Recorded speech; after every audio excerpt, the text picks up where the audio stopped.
திருமணத்திற்கு முன் அமிதாப் பச்சன் போட்ட கண்டிஷன் குறித்து அவரது மனைவி ஜெயா பச்சன் மனம் திறந்திருக்கிறார்.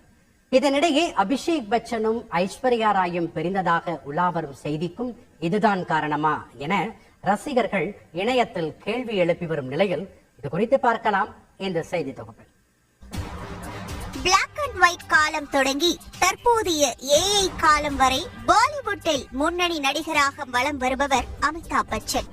பாலிவுட்டின் பிக் பி என செல்லமாக அழைக்கப்படும் அமிதாப் பச்சன் 70களில் முன்னணி நடிகையாக இருந்த ஜெயாவை திருமணம் செய்து கொண்டார்.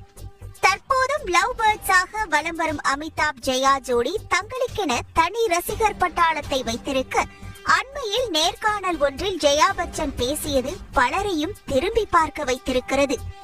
காதலர்களாக இருந்த இருவரும் திருமணம் செய்து கொள்ள முடிவு செய்த போது அமிதாப் பச்சன் ஒரு கண்டிஷன் போட்டதாக கூறியுள்ளார்.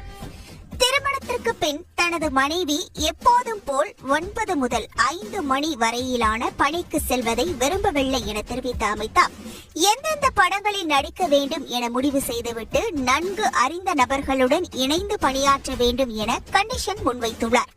ஆனால் பல நேர்காணலில் ஜெயா பச்சன் தன்னிச்சையாக படங்களை விட குடும்பத்திற்கே முன்னுரிமை கொடுத்துள்ளார் என அமிதாப் பச்சன் பேசியிருந்ததை சுட்டிக்காட்டி பலரும் விமர்சித்து வருகின்றனர். அதே வேளையில் இதே காரணத்திற்காக தான் அபிஷேக் பச்சனும் ஐஸ்வர்யா ராய்க்கும் இடையே விரிசல் ஏற்பட்டு இருக்குமோ என்ற கோணத்திலும் கேள்விகளை முன்வைக்கின்றனர்.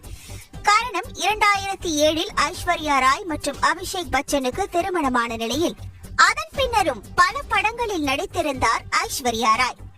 தமிழில் ராவணன், எந்திரன் உள்ளிட்ட படங்களில் நடித்த அவர் அண்மையில் கூட பொன்னியின் செல்வன் படத்தில் நடித்திருந்தார். இந்த நிலையில் தங்கள் குடும்பத்தில் கடைபிடிக்கப்பட்டு வந்த நெறிமுறைகளை கடந்து படத்தில் நடித்து வருவதே விரிசலுக்கு முக்கிய காரணமாக இருக்கலாம் என ரசிகர்கள் பலரும் இணையத்தில் கருத்து தெரிவித்து வருகின்றனர்.